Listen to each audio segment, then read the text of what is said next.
Hey, what's up, everybody? Welcome to the Sprung podcast. I got it right that time. My name is Brandon. Robbie! My name's Connor. Grumpy fuck over there. My name's Connor, and how's everybody doing? Alright, so what we were going on about, we just had E3 happen about, it just started about a day ago, actually. Monday, I forget my days. Nintendo did theirs, I think, today, deciding on what... No, we're still before midnight. Okay, yeah. So technically, yeah, Nintendo did theirs today. I didn't watch it. I didn't watch it either. I didn't watch it. I scrounged the internet and waited. So I figured we could talk about what our most anticipated stuff and our most interesting stuff from E3 was personally. And we'll start with you, Brandon. Well, I'll go through it like this. So far, the most anticipated thing for me is probably the Master Chief Collection, obviously being a big Halo fan. As far as something that I wasn't expecting to see, I kind of like that Scale fuck game. Scalebound? Yeah, Scalebound, there you go. Like, almost kind of like Dante from Devil May Cry, but kind of not, because that's copyright. So... Yeah, I mean, they already got a game with him in it. Yeah. What did you think, Robbie? My most anticipated game, or games, was probably Halo Guardians, or either Witcher 3 and Dragon Age. That was... The trailer that they showed for Witcher 3 was very good. I like the open world aspect of it. I kind of wish they would show gameplay on Halo more in depth and stuff like that. But more than Halo 2. More than Halo 2. I wish they would show maybe some Halo 3 multiplayer and that updated graphics. But I mean, if it's going to look like what Halo 2 looked like. Well, for everything, I don't know the specifics, but they say that everything's just going to bring up 60 frames per second and 1080p. So they're upping the resolution, is from what I've understood, but they're not actually going to go through and remap everything like we had in Halo Anniversary for Halo 3 and Halo 4. They could, I could be wrong, but from what I've been able to see, they're just going to up the resolution and they're going to make sure that the frame rate's as far as it can get. And that's how they're going to launch it, because it wouldn't make sense to give them the anniversary treatment if they actually haven't had their anniversary time. Not that Halo 3 is far away, though. So my big question is whether or not Halos 1, 2, 3, and 4, since they're all remastered on the same disc, graphically will they all look the same? Or are they going to be completely different because they're remastering separate but similar tech? I don't know. I don't think they've actually explained that much. I haven't seen anything from them, however, going into what they're actually doing per game. I mean, other than what they showed at E3 and how we were going to be able to play whatever mission we want from whatever game we want, we can kind of do this mix and match thing, kind of how Star Wars Battlefront 2 did in, back when I played it on the PS2. You could pick whatever place you wanted to do it, and you could pick what kind of match you wanted, and it would just kind of be like a shuffle for whatever you wanted to do.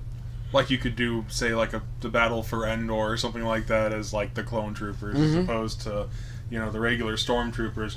I like that aspect where you can mix and match. I'd almost be curious to try, Halo 4 mechanics on a Halo 1 remastered map. To a degree. I mean, I didn't like what they did to the anniversary for Halo 1 because I didn't like Reach, So, personally, I would just like it if they kept the multiplayers to themselves, but other than that... From what it seems, the only one that's not going to have their own multiplayer to themselves is going to be Halo 1, as usual. I don't honestly know if that's going to have multiplayer or not. I don't remember them saying anything about whether or not they're going to go back and use Reach's setup that they had, or if they're going to jump on board to Halo 4's or any of the other Halos that they're doing it with. But, who knows? Yeah. I'm just reading here that apparently Pac-Man was announced as a fighter for Smash Bros., the new one that they're doing. The picture that they have here, he's got arms and feet and all that. I was going to say, I want to see some fucking legs sweep that guy. I mean, yeah, it's just, I'd get a Wii U if I had the money. Yeah. I would want to see Pac-Man in Mortal Kombat to see his execution. That would just be a big orb being shattered. It would be kind of funny. I'd be there. If he did like the vertical from the balls up munching and then started chewing on people, I would pay to see that. I mean, it's kind of creeping me out though because he's got teeth, and I don't. When I think of Pac-Man, I think of a little yellow square with a triangle cut out of it, or whatever. And it's just like fighting a robot thing. I don't know. That's an angry fucking Pac-Man, actually. Yeah, it's on Game Informer. I'll have to save it so we can put it in the links below. And but yeah, I just saw that. As for myself, the game that trailer-wise that caught my interest the most was gotta be Sunset Overdrive. That was my favorite trailer that they did. Mm-hmm. How they did the generic soldier taking cover, having to get pinned down by other people cover, and we were all guessing on what kind of game that would be because it kind of looked like Battlefield, kind of looked like Call of Duty, but Call of Duty doesn't have cover, neither is really Battlefield other than you take cover. Don't get shot. Yeah, I mean, so that was interesting, especially when I didn't expect him to break through the door like he did. That was fun. And one game that surprised me, it would be between Inside or the new Crackdown 3, I think is what they went with. Well, I guess they didn't actually say if it's going to be Crackdown 3 or not. They might just call it might just be a reboot. I don't know. I don't know either. I do know that Inside looks fucking creepy. Like, that looks like a very dark... Not that Limbo wasn't, and it's obviously a spiritual successor to Limbo. Yep. Yeah, I'm sure Robbie, our king of scary things, is going to play it right away. Oh, yeah. Probably. Gotta drug him to go to the movie theater to see Paranormal Activity up in here. I think I'll be having a hard time playing Evil Within. If they didn't show much onto it on E3, but I mean, you've seen enough trailers for the game itself that it's not. It's going to be fucked up. It's going to be a very scary game. Yeah. Well, I mean, my favorite scary game, and realistically the only one that I like, is Dead Space, or the Dead Space, trilogy. Whatever they're going to do after, I don't really know, but I thought that was a very interesting game because it had a nice combination of actual good controls and concepts and stuff like that, and actually scary stuff. Like, I can actually kill the things that are scaring me, but, they're kind of overwhelming at the same time. But before we start picking apart games, and Connor starts busting and not laughing over there, what are you laughing about? I found that freaking gif of the robot arm slamming into a mannequin's face. Oh my god, and someone put subtitles into it. We're gonna have to put that down there. I'll save the link for this too. It's the worst thing. I get on Imgur and I just frickin' keep hitting the right arrow key over to look at every stupid thing that everyone puts up. And isn't that how we run Disgruntled Doomsday? That's how I find all the stuff I put on there, at least. But I figure before we go any further into delving into games, we should probably try to break apart the conferences themselves a little bit. Because, sure. I mean, although so far we're only going to really talk about the ones on Monday, because I didn't see Nintendo's, which I didn't even know they were at E3, to tell you the truth. Yeah. I were they actually at E3, or were they just kind of jumping on the media bandwagon? What I've seen, I always thought they did their own convention after a certain point of history. Kind of what Sony did, I think, is that they kind of streamed their own thing. So they could have been there, don't get me wrong, but they definitely did their stream thing. I doubt it was on Spike or anything of the like. Right. But, so, of the conventions that we will probably talk about, we've got Microsoft's Xbox, we've got Sony's, I can include that, Ubisoft, and EA. Yeah. So, going down the list of us, what would you probably rank each of the conferences? I'll start. I'll go with Xbox did the best. They showed a lot of content. They didn't talk as much. Second on the list would be... Ooh, Jesus. Maybe EA. Really? Just put them ahead of Ubisoft? Just because they had... There was a lot of games shown. I mean, true. Not as much as I liked. I didn't like the conceptual gameplay, but then again, I know that I wanted to see Mass Effect shown a lot. I really wanted them to show gameplay on that, but I know it's still in development, so I didn't expect it.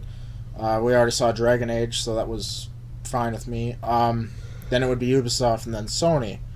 the reason why I list Sony at the bottom is because, I mean, I have no issue with Sony. I rather liked the games they showed, like Batman and that new game No Man's Sky.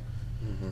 But those are both it was just platform, I believe. I mean, I well, don't No know. Man's Sky isn't. They haven't said anything about that yet. I don't know. But anyways, it just didn't seem as impressive as Xbox's conference was.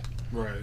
But that's just my opinion. I would have to give it to Microsoft for this year in terms of the most hyped up conference in general. They really kept it going, and I love what Phil Spencer did. He came out I didn't count, but it seemed like he came out maybe 3 times. Three or four. He came out in the beginning, and towards the middle of the show, he came out to just kind of talk a little bit more on how they were emphasizing all of these new games and stuff, which is from what I've seen from my hours of just raiding the internet, is that everybody wants just them to talk about games, and nothing about this entertainment stuff. And I think Phil Spencer did a really good job. He came out maybe 3 or 4 times, and every single time he did it, he was either congratulating everyone, he was thanking everyone, and just said, I'm going to get out of the way, here's some games. After that, I would have to give it to Ubisoft for their conference. The only reason I would do that is because of their Assassin's Creed Unity. I'm not too interested. Well, that was shown in Xbox. That's true. But I suppose they must. I mean, well, then you have Far Cry 4 as well. But yep, in Far Cry 4 they focus more there. On the Assassin's Creed basis. They did spend more time, Ubisoft, I think. From what I remember, they spent more time talking and showing Assassin's Creed gameplay. And one of the things that really caught my interest was the multiple players during the story missions. They had, yourself and 3 other people, so you got 4 people total running around in the campaign. And that, I think, would be really interesting to do, especially if you had to break it down into some sort of team assassinations on groups of people. That in Far Cry and I can't remember right now. Rainbow Six? In Rainbow Six that they pulled out. Those were my most unexpected. The Rainbow Six caught me off guard. We were all trying. Yeah, the Division was in there. That's the. That might actually be tied for my favorite trailer with Sunset Overdrive. Yep, the Division. It was. I mean, we were talking about it and how they focused on the humanity of it and how they were fighting against basically the corruption and kind of eating their own people into like the gutter. On how they kept making things worse in the situation that we're in, which I have no idea what the frame for the Division is, other than there's some sort of contamination or quarantine zone that these guys are stuck in, and they keep fighting people. I mean, other than they didn't really go into much detail on what the storyline of the Division was. I mean, you could see from what gameplay and the CG trailer that we saw, which actually looked like gameplay, but it was not. They actually said that these guys are kind of just fighting whatever fraction of people these are, and they're quarantining the city off for some reason. We have no idea what it is. I'm sure they'll tell us more as the game gets closer to it, the release date in 2015. But so far, yeah. But after Microsoft to Ubisoft, I would probably go to EA. Simply because they showed some stuff about Mass Effect, some stuff about Mirror's Edge. Oh yeah, Mirror's Edge. Yeah. I mean, it was all that conceptual designs or however they phrased it, where it's basically just concept arts and stuff like that were animated, and it was very, very small. It was somewhat disappointing, but it still it made it quite evident that they're actually working on it, and it's more than just words. You got these people that they talked to and took interviews from. Discussing what they were working on and how it was going, and that made a lot more of an impact than people just saying, yeah, we're working on it.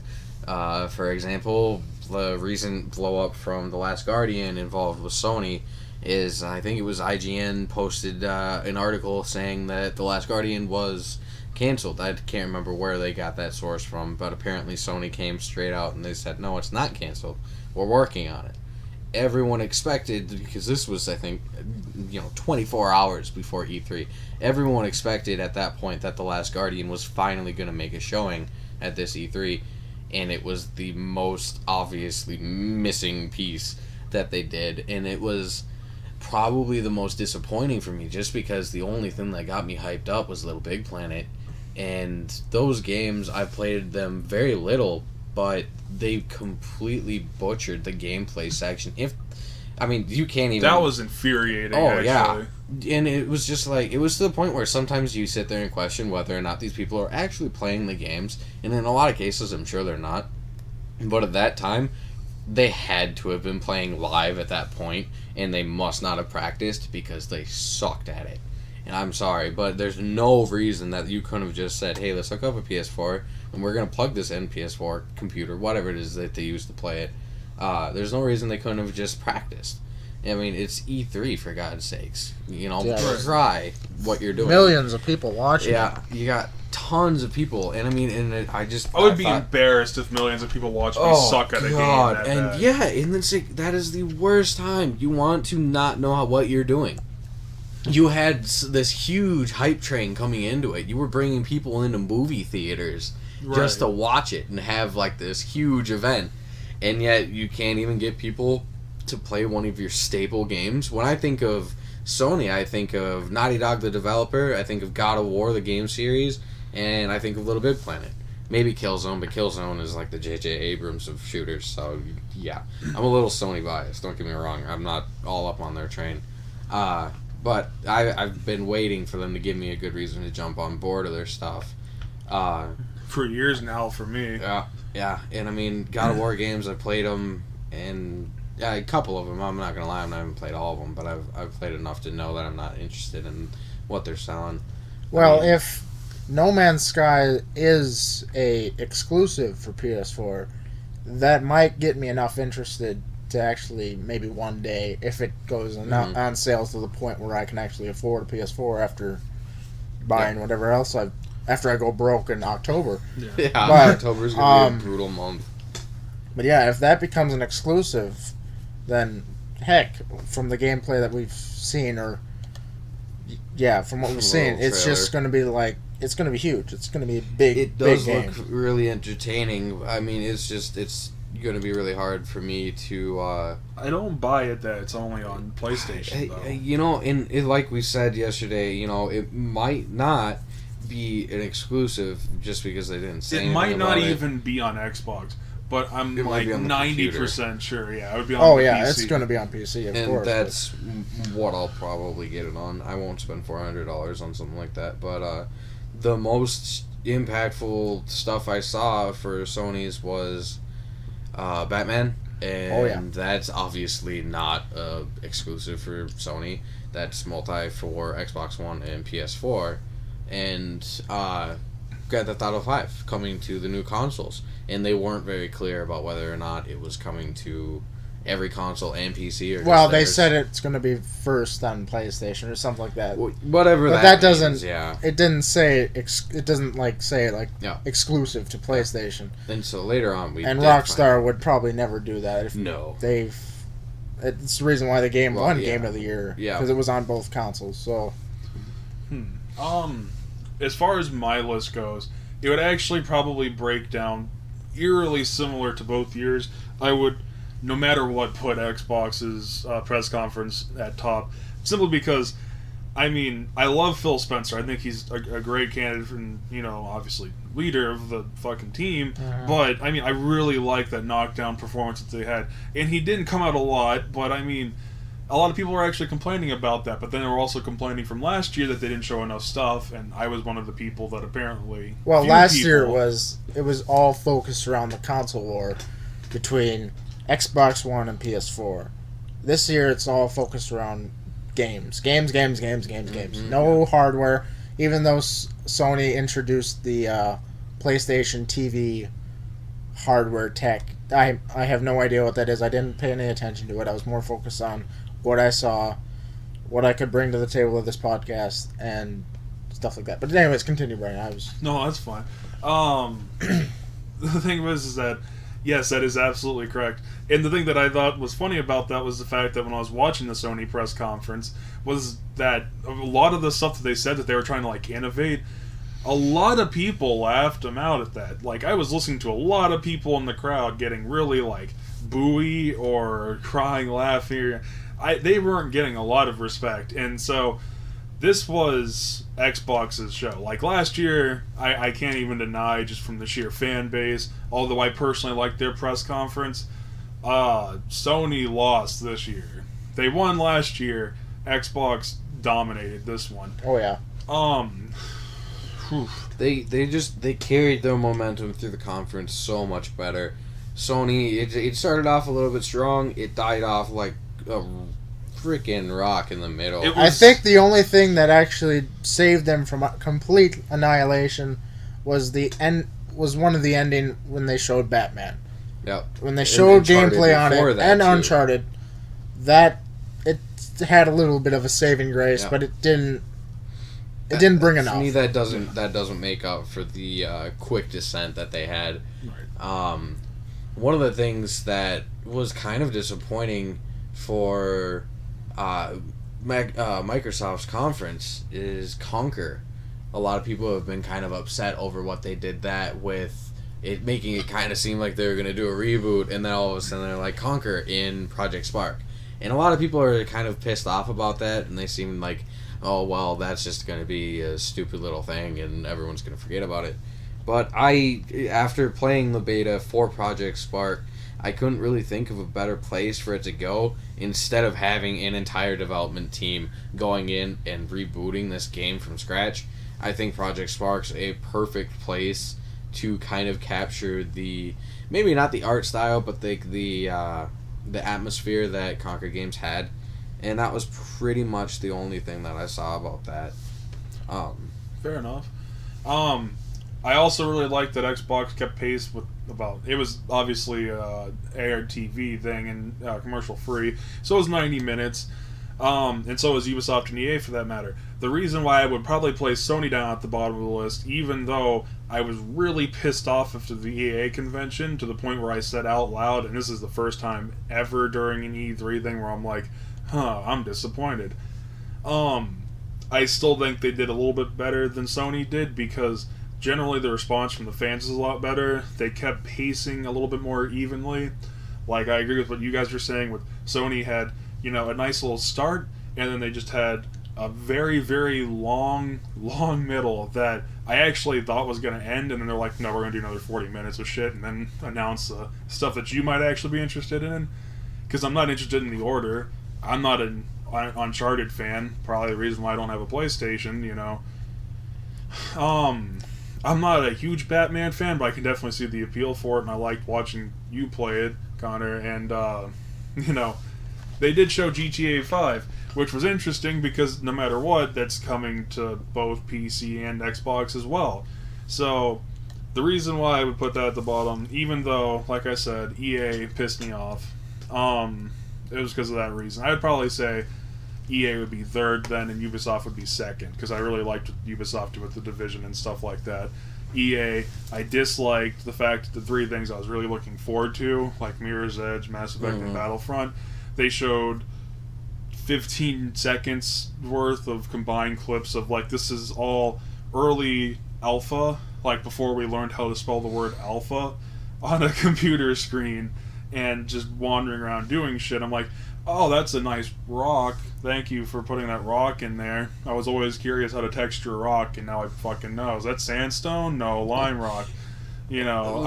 My favorite part about something that had to do from E3, not even E3 itself, but the impact that it had on Nick when they announced Battlefield Hardline's beta was for PS4 and PC, I think. Yeah. Right now.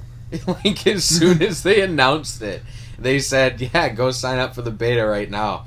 And Nick instantly gets up and starts storming towards his computer, his backpack, and all of a sudden he said, for PS4 and computer, as long as you have Battlefield 4, I think that's what the requirement was. Yeah. And that just instantly rained on his parade. And I'll be honest, I was kind of upset about that. I'm not too fond of the way Sony is going about their exclusive content and betas that they're pulling. I mean, we got Hardline that they did it too, and we also have Destiny I think is the other one. Is having a well, beta they're first. having I the. don't know if it's exclusive. It's though.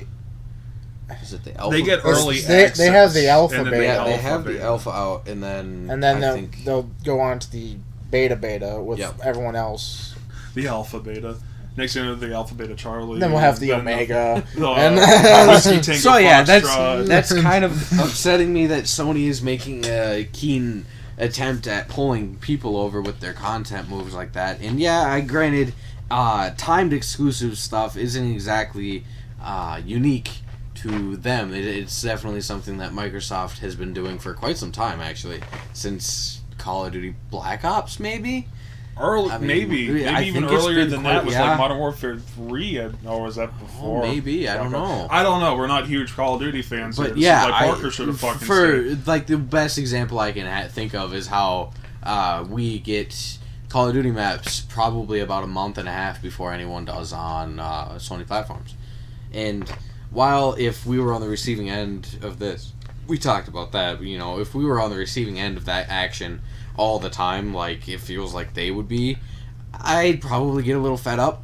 But actually exclusive content to the point you have no likelihood of actually playing this stuff that this team has made unless you buy their platform. That's petty, maybe. It's and just infuriating because pathetic. and two reasons why I'll agree with you and say that it's petty and pathetic is because of the fact that it's 90% of the time, I'd even go higher, 99% of the time, it's always story or campaign driven stuff. It's like an exclusive chapter. So here's my problem with it. It's either not important enough to be put in the story, and so you're gypping the fans that think that they're getting this awesome, whatever, or it's really knock out of the park grade, and you're gypping the people that aren't getting it from part of the story. It might be crucial. Yeah, there is no good way of pulling that off, other than you can say that you're going to get more content if you buy it on this platform than the other. And, I mean, I try not to get too upset about it. It is business, and I can understand that. It's just, as a gamer, I think that would... it does. I wouldn't think that it does. It does annoy me every now and then. I don't know. What do you think, Robbie? I'm just listening, absorbing the information. He's gaining the energy from the energy. As far as game reboots, or not even reboots, sequels and prequels and whatnot, I've been silently hoping for them to bring back Banjo and Kazooie, Nuts and Bolts, second one of those. I never really played a lot of the Banjo and Kazooie games, so a lot of people that have absolutely hated Nuts and Bolts, and I can understand that because I can see where it definitely strayed from their origins. But Nuts and Bolts to me was basically Legos, and you build cars and planes and boats and stuff like that if you want to complete a mission in the game, and that was a lot of fun to me. We made a lot of crazy stuff online, and it was just kind of fun to do, so I was actually hoping for them to come out with another one. That was probably the one I was hoping for, and then I was surprised by having a new Crackdown. So, I mean, I'll take that. I'll definitely take that as a plus. The guys at IGN did bring up an actually really good point. I don't remember at what point. I think it was just before the Sony press conference. They brought up, after talking about the Division, what if gamers will actually get sick and tired of this morbidly down, depressing type game like Division, which it looks phenomenal, and it will probably be a very highly rated game. I'll buy it day one. Oh yeah. If it's getting to the point where this, long drawn out, depressing, not, full of smiles type game is getting weary to the public. And to a degree, I looked at that and said yes in about 2 seconds. Mm-hmm. And I knew this as a fact for just a simple reason of how excited I am for Sunset Overdrive. Oh. Because, I mean, don't get me wrong, I'm not saying action or quote-unquote violence isn't supposed to be in video games or anything like that. I'm just saying, like, the constant of just beating it over your head, black, white, neo-noir type deal, it's getting old. Oh, yeah, and it's pretty much been the biggest thing that's staying me away from, or keeping me from PS4 right now, is that Bloodborne. Is that what it is? Bloodborne and The Order 1886. The two games that actually look The really two games alike. that seem to be actually pretty popular right now and highly sought after. I couldn't care less at this point because, quite frankly, I feel like they would give me depression playing. I'm so over the whole dark, gritty, steampunk crap. And one of the things that the Order actually is kind of upsetting me about right now is from a lot of people that have played it so far, they're kind of saying that it's a game where you're apparently very, very apt to run away from conflicts. Right. To where you're fully armored and you have all of these guns, but it doesn't help you. I will never, ever enjoy games like that. I will be so beyond annoyed. Don't give me a gun if I can't use it. Don't give me weapons if I'm not good with it. Yeah. That's kind of the same way with Aliens Isolation. Like, true. You can't kill what you're fighting. True. But you can hurt it and then run away. Yep. That's going to piss me off because I want to kill the fucking thing. I don't want to, run away. The difference between that is the fact, and I don't know if this is the case, but The Order is not a horror game. In Alien Isolation... horror survival. Oh, that's true. Yeah, like that. Alien Isolation, there is literally one monster, so it's going back to Ridley Scott's original, and that's it. So... I can understand. Yeah, that's a good point. I don't quite understand. I don't really know what The Order is actually categorized as. I don't know if it's a horror survival game or if it's an action RPG or what it is.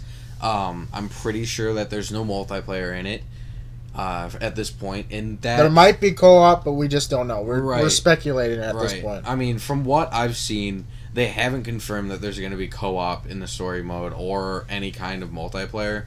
And at that point, if a game, it doesn't matter what it is. It could be a Microsoft exclusive, it could be a computer game, I don't care.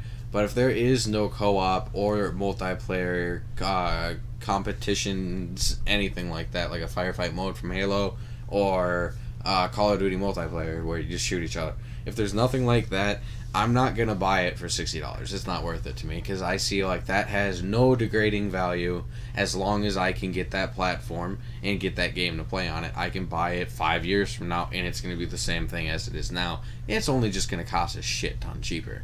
Yeah. I would agree with you completely. And I mean, thinking back on it, I see a lot of people adding stuff on like that with updates, DLC, what have you. And today, actually, they just officially announced Titanfall's customization. And I think that's what me and you've been really looking forward to, because I'm Gen 5, you're Gen 4. Mm-hmm. Parker's fucking 9, and everybody else I don't think is actually Gen. I'm 1! 2! No. Wait, 2! I'm 2, I'm Gen 2. I think you're up there a little bit more. Yeah, maybe. But, it's... Titanfall's a fun game. It definitely, I feel like it's got a very good foundation, but it needs to be better at pulling people back in. Something about Call of Duty has people completely entrapped in completely just focusing on multiplayer. There's a reason whenever I turn my game on, it'll bring me to multiplayer first sometimes. And it knows better, and they know that they have it set up in a proper way to where people are just going to want to completely play that through, and they're going to keep prestiging even though all it does is really give you a number. They feel like they're completing stuff. And Titanfall, I don't quite get that feeling anymore, as I can gen, but then they take all my stuff away, and all I get is a little number next to my name or my gamer tag. That, to me, isn't worth it all the time. Other than, just being able to say I did it. I can see as where Parker is, where it takes hours upon hours just to get to the 10th gen, and he already has the 10th gen achievement. Something glitched, and he got it early. So I can understand that he has utterly no purpose to seek after the gen challenges, because they can just be a pain in the ass. And they heavily influence the way you play your game. One of the things that I noticed right away from this gen that I'm at, 3, 4, or whatever it is, the challenges that are in that, they completely select your loadout for you. You gotta use the laser, you gotta use a DMR, and you gotta use the auto pistol. I hate that, too. It's just kind of like, well, I guess I'm gonna be using this loadout for the rest of the gen. Unless you just kick so much ass that you don't have to do it as much. I mean, you could. You hopefully cross your fingers, get to the gen where you get to the gun that you use the most, like the carbine in that game, and then it goes away after you finish it. Yeah, so 5 games later, it's like, oh, I just slaughtered fucking everybody, but guess what? Now I'm stuck here. Yep, and it seems like kind of a flawed system, but I think I think they definitely have the groundwork there, because I love playing the game. with friends, but I will never play it by myself. It's too freaking boring for me to do by myself. Yeah, I would definitely say that foundation-wise, just to the core of the game, it's one of my favorite shooters of all time. It's really up there. It's superb. I will definitely go as far as to say that now. And I mean, I can't sit there and say the replayability of it isn't there because obviously, we have spent hours playing the game. I mean, don't get me wrong. I mean, I make it sound like we've only played it for a day. No, that's not true. I've probably put more time into that. No, I was going to say more than Call of Duty, but considering the fact that I got Call of Duty... probably caught up pretty good, given the amount of time that you had in between Call of Duty and Titanfall coming out. You probably did catch up pretty good. Right. I was going to say, but yeah, Call of Duty being day one, that'd be really hard.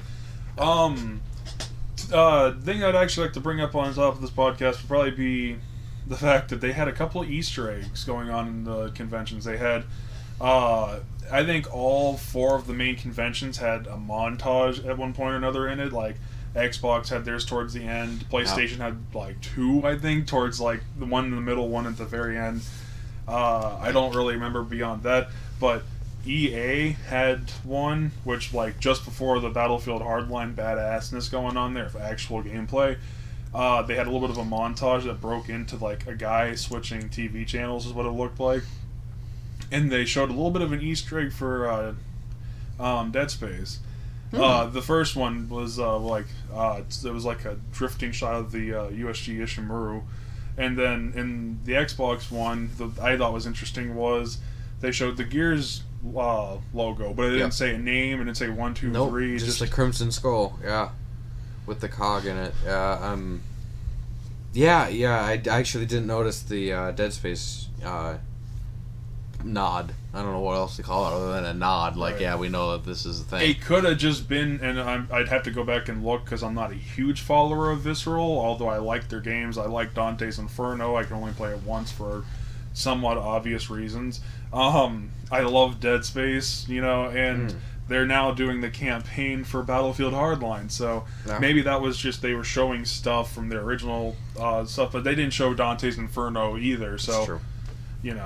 I don't know. I mean, the only recent game that's come out is probably Watch Dogs that actually had a lot of hype following it, and as far as I know, the only person that bought it in our friends list is Robbie. Yeah.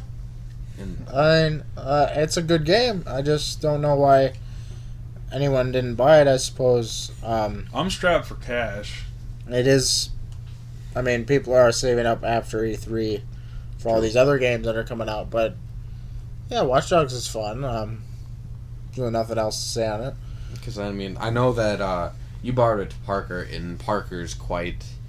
Not against it, but he's just already told you, I can't do it, and then I think not into it at all. He isn't your butt. He just... It could be because it frustrates him, because he's also easily angered as a gamer. That will be pretty fun to do some gameplay videos with him. I think, This podcast has been one of our many shows. I would like to think that Parker would have a nice little long stay there with his constant raging and everything like that. But as far as Watch Dogs go, the only reason I didn't get it is because I was interested from the get-go. It got delayed, and it was kind of in that whole wave of delays that happened. I couldn't name them all or anything like that. I'm pretty sure Drive Club or something like that was in that midst. And it made me quite skeptical of all of these very hyped games after Titanfall came out. It wasn't necessarily a disappointment, but it was impacted by the hype that followed it. And so I was worried that I was going to go into Watch Dogs with too heavy of a head. Or Watch Doge. I was worried I was going to go into it expecting greatness and being let down. I didn't want that to happen. So I didn't spend $60 on it because the multiplayer, it did interest me. But as I've said, the multiplayer didn't interest me enough to worry about that degrading over time to the point I can buy it when it's on sale for $20. With the Watch Dogs multiplayer, I mean, it's absolutely annoying if you're doing the single-player stuff and all of a sudden you get hacked in-game by another player. I knew you were going to say that at one point or another. To the point where I've been hacked in the game a couple times, and I had to turn off the feature because it's absolutely annoying. That sounds dumb. So you're playing the story mission, you're you all by yourself. When One by of your yourself, people on your and friends then- list or something like that can say, I'm going to bother this person, and then he's going to start hacking you. You have to find him. you have to stop him, or else he'll just take your whatever cash or whatever. He'll take your experience and stuff like that, and you're... Well, that's mental. It's pretty bad. I don't It's think nice you should that you cross can- that barrier. I mean, if you can toggle it on and off, sure, whatever. I mean, if you want to go and put yourself through that kind of shit, go for it, have at it. But I don't think you should cross that barrier of, hey, this dude's just going to join you at random even though you're trying to progress through the story. Here, fuck yourself.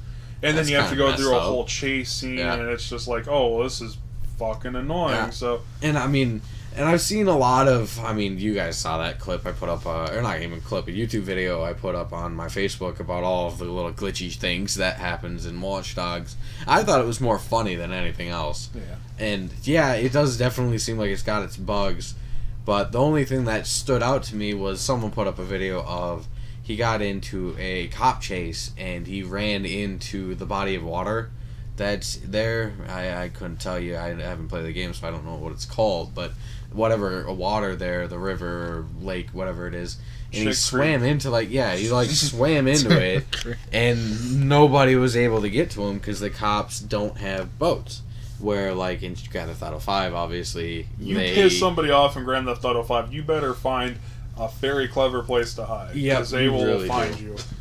Well, They the will cops hunt in you. Watch Dogs, they're pretty brutal. Yeah. I mean, I try my best not to hide in the water, because that's just cheap. I'd rather hack everything around me. Like, you can hack a steam pipe and blow Right. it up, and the whole ground just shakes for a little bit and explodes Yeah, and that stuff like makes that. sense. But, yeah, I if will find you, they... and I will kill you. The cops are incredibly strong. Just in case you didn't hear me the first time. They always have helicopters, it seems, and the sniper rifles. And yeah, it's... I mean, it doesn't take away from definitely that fun factor. Yeah. I would definitely play it later on, or buy it later on, as I've been trying to get my games library Or back. you'll borrow it from me. One of Well, the two. I don't borrow... I've borrowed Wolfenstein, which sadly I couldn't continue playing because it gave me a flippin' headache. Brings I'm up another interesting I'm podcast so topic. done with that. I hate playing those games from them. Doom BFG edition made me freaking nauseous, and I was like, oh, well, that sucks. I spent this money on this game that I can't enjoy. Because I really wanted to play Doom BFG, because I knew that it had, oh shit, what was it, Doom 2 or something like that, and it had a collection of Doom games, and I hadn't played any of them. Simply because, well, shit, we're not from that age and era. Yeah. And so we didn't get a chance to play it, and I wanted to, because obviously it's hyped up and made for a reason. I couldn't make it through that at all. I tried so hard. I went at it 3 different times. Every single time I came out having to take a Tylenol or ibuprofen or whatever it was just to get rid of the headache. And the same Popped thing them all and I'm happened. sweating. Yeah. Same thing happened with Wolfenstein, where I was running around in freaking trenches, and at night I turned it off and I was like, I actually feel kind of ill. I didn't feel good. Yep. I know what you're talking about, but Wolfenstein and Quake are the only games that don't do that for me from id. I don't actually know if id did the rest of Quake. I know they did Quake 4. I'm not entirely informed on that, but I got Quake 4 because I'm like, oh, a launch title, interesting, $5 at GameStop. Fuck, why not? Right. Really enjoyed it. Really messed up too. It's really good at messed up, but yeah, something we ended up doing some research on what makes people nauseous from games. And I mean, it's there was, I don't remember who found it. I think Robbie said he found it, but No, you found it. The motion blur. he sent it Oh, to me. yeah. Connor sent it to me about the Yeah. motion blur, but you found the ranking list of the Oh, games yeah, that make yeah, I you like found the the most list. Yeah. sick. And I mean, I liked Prey, but that's not an id Tech game, number 1. Number 2, that was designed to make you feel nauseous because of the wall walking and stuff like that. Oh, yeah. That was a big problem when that Alien game came out. What was it? Alien Colonial Predator Marines? or Alien Aliens versus Predator. Yeah. Oh, How you could climb on the walls and stuff in multiplayer. People were complaining about using an alien was actually making them nauseous. But yeah, I mean, we were talking about how it could be motion blur that's added into the game, where it's basically how our eyes track movement and stuff like that, moving objects, and how our vision will blur that just naturally, because we can only keep up with crap so quickly, and how sometimes developers will recreate that instance in their games, which pretty much just doubles it. And that kind of, I mean, obviously that will fuck with your brain. It's really confused at that point. And then after talking to one of my coworkers who plays on the computer a lot, so I figured he would know a lot about those kinds of games, because, I mean... Yeah, I know in PlanetSide 2, motion blur is a setting. Yeah, and I don't know if it's field of view is commonly sought after in a lot of games apparently now in the PC community, because field of view apparently also has a similar effect to where you don't have what is it called? Peripheral vision, that word. That's hard to say. Referee vision. That, because it'll shorten it in and focus you more, and so it makes you seem like you're right up on everything, and that can throw you off too, apparently. I mean, Lord knows, I don't know what's actually going on with Wolfenstein. I just know I can't play it, so I went on Google and tried to figure out the possible reasons of why you can get nauseous playing games, and those were two of the big ones. And it's just kind of a disappointment. I would really like to play those games, but I can't. I'm not going to endure sickness just to try and play a game. I mean, that's unfair, especially, but I mean... I can do all-nighters, so I'm not going to do that. Yeah, and even all-nighters, they're starting to get a little weary. Oh, yeah, that's hard to do now, too. Now that we all grown up and stuff. I hate that. I remember being 15 playing Call of Duty Modern Warfare and crap like that all night. Oh, hell yeah. I missed that. Well, maybe not 15. I don't know. So, we're going to sum up gaming news and stuff like that really quickly before we move on to anything else. Okay, we're going to do categories. Best shooter. What would you say? From E3? Yeah, E3. Shit. That's really hard, because, I mean, obviously we've never played them. So it's really hard just from to say. First impressions or stuff like that. As a all-in-all shooter that interests me the most, I'm not gonna say Sunset Overdrive, although I do look forward to it greatly. The one that I don't know if we're gonna consider. I think that'd put that in an RPG category. I don't know if I would put that Sunset in Overdrive. Yeah, because it's a third person. Well, I mean, shooter isn't like FPS. Okay. I would have to say Hardline. That severely has my interest, and I'm actually really hyped to play a Battlefield game where you basically just rob shit and shoot shit. Mine is Destiny, hands down. I've seen enough gameplay on it now, and plus with the stuff they've released, the YouTubers have released, is the customization of what it is, and then they've released this gameplay on the first mission of where you jump in on the alpha. Customization and it's good. does look good. Yeah, I'll give it does. That. It looks very, very, very, very entertaining. Although I'll be the first to admit that I'm getting really sick and tired of seeing it, not actually playing it. Yeah. I've been hearing about it for fucking years now.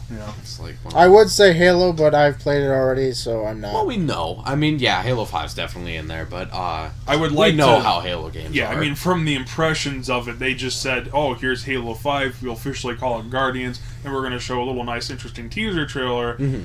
And that's cool and all. But the main thing this year is going to be for Halo, the Master Chief Collection, and we've all played those. It's just going to be remastered, so I don't really know if you want to include that in there. We can. If we do, it would probably make my list. Yeah, easily. Hardline was very impressive.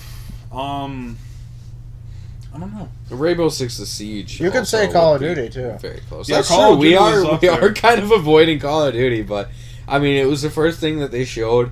I think that was actually quite brave of them. They started off big, and they didn't save it for last, as you would expect. I mean, the flagship shooter that everyone probably knows of, and they went with it. Yeah. I mean, they carried that hype like it was nothing, and it's quite awesome that they managed to pull that off. I actually quite liked what I saw from it, and I didn't think I would have. I do hope to do something unique like what they did with Ghost, like Extinction, because I probably think we play Extinction about as much as we do multiplayer. I've only beaten the campaign once, so... Yeah, I was very, very happy with what I saw from the trailer that they did, or gameplay trailer, whatever the hell they were doing there for Call of Duty. I like the whole drop ship thing where they were looking up at the screen. I hate drop shots, but thank you. I liked how they did that. It brought me back from Halo ODST, where you could look out and see all the buildings and everyone falling through the sky. Yeah. But the only thing that made me say nope was when they were looking up at these screens, and it was basically like a top-down view of the ground coming at them. Yeah. That just doesn't seem like a These good motherfuckers are hanging upside down. I'm like, oh. God, that would be difficult. But, from that on, it was actually really interesting.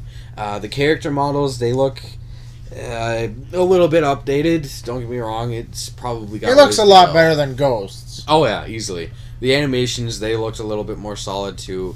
They can't fiddle with that stuff too much, I feel like, unless they fiddle with the gameplay, though, so I can understand that doesn't change too much. True.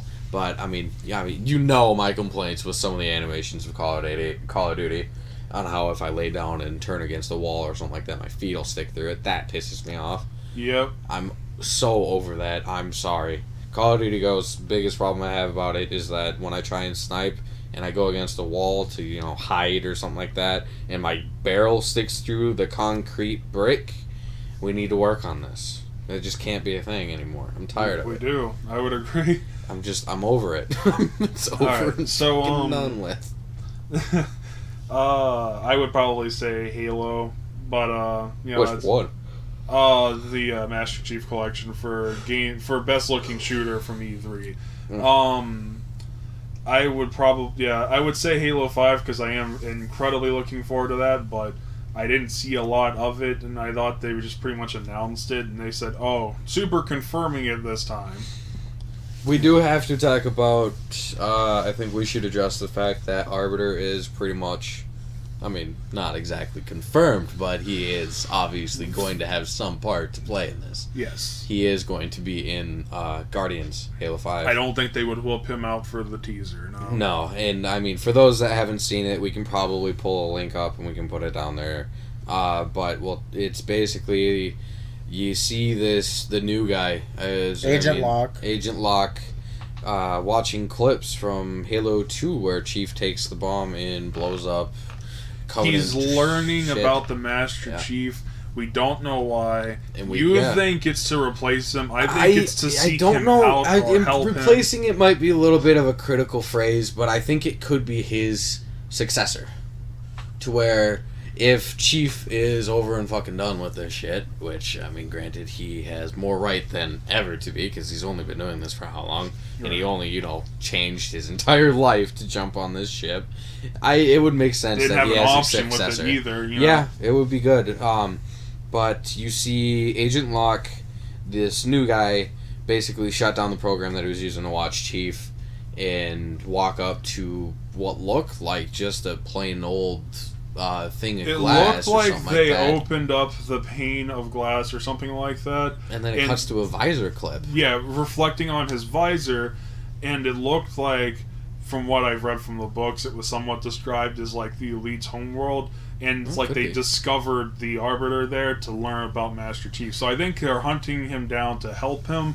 I don't think they're doing anything against him. No. But they're trying to track him down for something. I think they're trying to get him back to UNSC. And he's... At this point, I don't think they would contact Arbiter if they were going to try and do anything. Because the Arbiter would... Yeah. Arbiter was... they might not have been best buddies, but they definitely went along for a while. They went to brothers pretty quickly after Halo 2. So yeah, that trailer I think just needed to be kind of brought up, because that was, as far as Microsoft and Xbox goes, that's pretty much their number one to go to. Mm-hmm. Let's do best racing game at E3. What would you say? It's gonna obviously have to go to Horizon. I was a big fan of Horizon. I can only think of two others, and I don't even know about the third. I like the crew. I do. The crew. That looks. I like the way they did their trailer. Shannon was saying how she was kind of bored, but I was like, the crew was the one where it was like, it was just watching them drive. Yeah, it was a 2.5 hour mission that they fast forwarded times 10 from like New York, and they just had music going, and I actually really enjoyed that because it's Ubisoft, right? The crew, yeah. I think I'd say the crew would probably be my #1 racing game that I'd look forward to because I'm not a huge Forza fan. Right. I love Need for Speed. Yeah. I just like that aspect of cops and everything, and I love Test Drive Unlimited. Just Test Drive Unlimited. Yeah, it was probably Test Drive Unlimited 2 or Test Drive 2 Unlimited, whatever. But I like that. The unlimited test drive where they tell you to come back to the fucking dealership because you jacked the car. Yeah. But it had that open world ish aspect, and Drive Club. It's open freaking country. Yep. So yeah.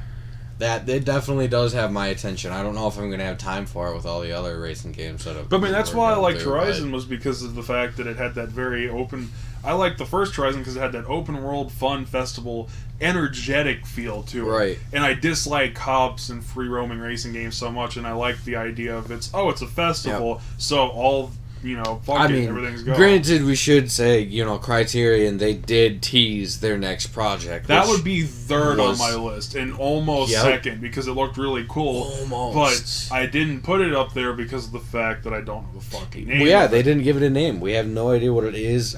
Nick, I think, looked it up, and he came to the conclusion that it's not an MX versus ATV.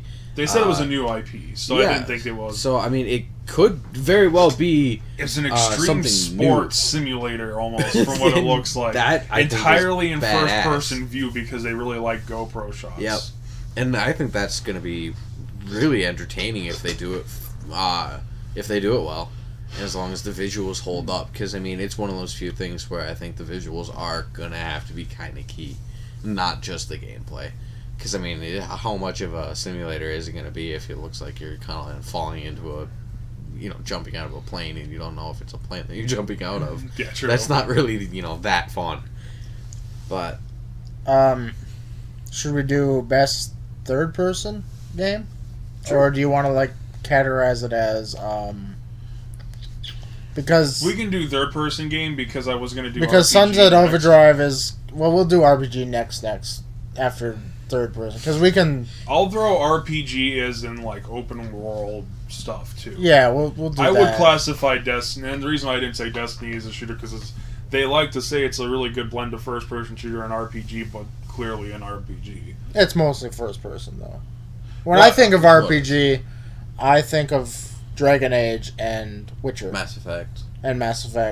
Well, yeah, but I mean, it doesn't have to be in a certain camera type. It's just generally... No, for an RPG, it definitely does not need to be. No, but I just think about it like that. Right. They classify it as an RPG. If you want, then that's fine. Otherwise, I personally would call it an RPG. I mean, that's anyways, a hybrid thing. Third person, we'll just categorize this as best third-looking third-person game. I would have to say Division. The Division, hands down.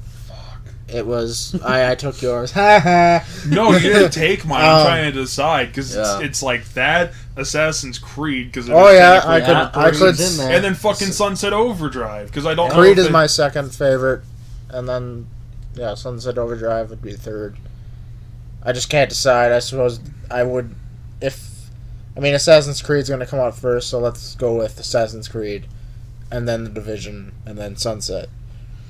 You aren't making it easy. Okay, Connor, go ahead. That's so lame. I'm gonna have to go. Come on, Creed friend. Yeah. I haven't really join the brotherhood. I haven't been into Creed as heavily as I already know what you're gonna pick. But I mean, it's gotta be. Shoot. You could always choose Order 1880s. No, I don't want to play that game. What are you doing? I was doing a Sunset Overdrive motion. You're just up and pumping. It looks like I'm doing a Rebel Fist with a gear changing motion right now. Yeah. Because I know you're gonna do Sunset Overdrive, and that just if looks you do so Sunset much Overdrive, fun. I may have to do the Division, but they're tiny. You gotta be different, don't you? Yeah. YOLO hipster swag. Oh God. Oh. I honestly don't. I will probably spend more time playing Sunset Overdrive than I probably will The Division, because you can have up to 8 people in Sunset Overdrive, and it goes back to what I brought up with IGN's good topic, where it's not necessarily doom and gloom all the fucking time, but I mean, it takes like a bad situation. It's like, fuck it! And I mean, without going to say YOLO, because I'm pretty sure that's dead, fortunately. It's colorful and bright and fun, and it has this idea of faster the better. That feels itself off of momentum instead of a cover system. Stops taking itself so seriously, right? In the beginning for that trailer, I think they made it quite evident that they no longer give two shits. That's okay. I'm okay with that, and I'd probably do Sunset Overdrive or The Division. No. Well, I would say, like, the most sought after, or most looking forward to fighting game from E3, but there's really only one, and that was the reboot that they're doing for Microsoft. Then Mortal Kombat. That's true. Shit. I mean, I guess pick your two. I'm interested in the reboot, but God knows I'm gonna be into this freaking Mortal Kombat. They need to show more on Phantom Dust. Yep. Before I can actually get interested into it. Apparently Mortal Kombat X. I never fucking heard of it, so that should from tell the you original something. Xbox. Mortal Kombat X. I am always interested in. I loved what I saw. I was a little sickened by what I saw, but that's expected. A little gory, as usual. I was actually, when I saw that trailer, when it was first announced, it wasn't necessarily an E3 announcement. Oh, that was a badass trailer. But, yeah, I liked that trailer a lot. A lot of people were bitching about the music in the background, but I actually thought it was rather fitting. But, I loved it. I thought it was really cool. I thought it was really fitting. I forgot how much I missed Mortal Kombat. You know, I didn't realize that I actually missed that so much. The last fighting game that we ever really played here was Injustice, which I also was hoping to see signs of the next one. There's been confirmations and rumors and shit like that they're working on it, but we haven't seen anything from it. But Injustice, I was hoping to see something from, but I was quite content with Mortal Kombat, because that was, as usual, it's very fun to watch shit get beat up. Yeah, totally. I'd say people, but you don't know if they are or not. Right. Should we do... They're monsters. I was probably going to do next... RPG or open world, or... I was going to... Well, I mean, I was into the open world, into the RPG, and just say open world / RPG. I was probably going to say indie game. Okay. Okay. Because I know what you're probably going to pick. I know if... I don't know if the title that I'm going to say is technically an indie game. I just remember when it was announced, it wasn't a big developer. You were making a spike in the audio. It's technically an indie game, in my opinion. But, alright, I'll let you guys go first. Oh, God. Connor, you go first. Hyper Light Drifter, easily. I don't know if it's technically an indie. Pretty freaking sure it is. The fuck was Hyper Light Drifter? Hyper Light Drifter was that YouTube video that I showed you a while ago that I saw on Sony's site. It was basically some like techno, little over the top digital looking game. You're gonna have to show me that. I'll have Is to. that exclusive to Sony? From what I saw, no. Okay. I could be totally fucking wrong, and I thought you were gonna say I'll be Inside. genuinely upset. Inside, obviously, but is that technically an indie nowadays? Yeah, it is an indie game. I mean, yeah, that's definitely second, if not tied for first, because Inside looks awesome. Really sad, but awesome. Fair enough. I'll have to look it up then.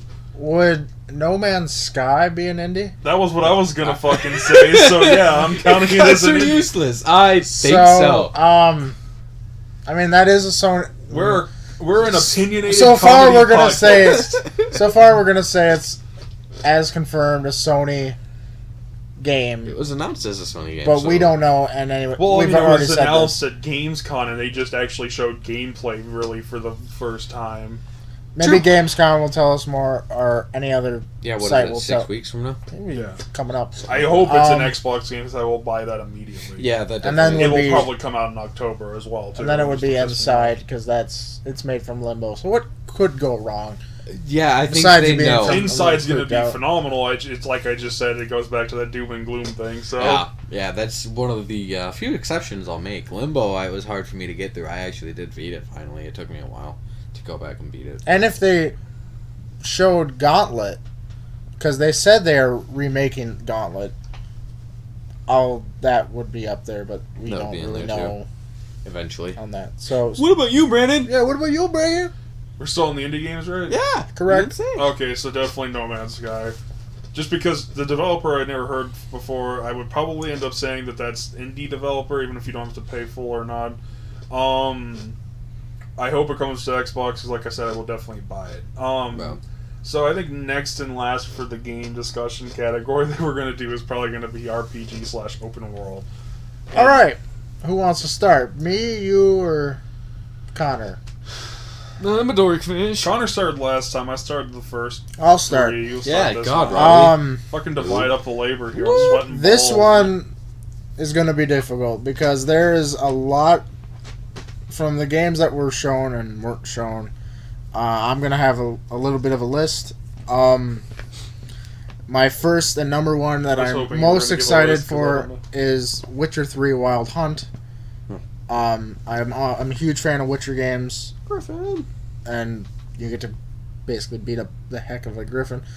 But what they showed in the gameplay, like he was running across a hill and then he would look over the vast area around it. He said you could run from here to all the way over there. And I was like, oh yes, open world, finally. And then, yeah, the gore and the graphics were cool. You could actually see his face now. Then you have Dragon Age Inquisition, and that's going to be a good game. I assume it might be a good game. I like Dragon Age 2. I love Dragon Age Origins, the turn style game and stuff like that. And it has open world, and it's an RPG.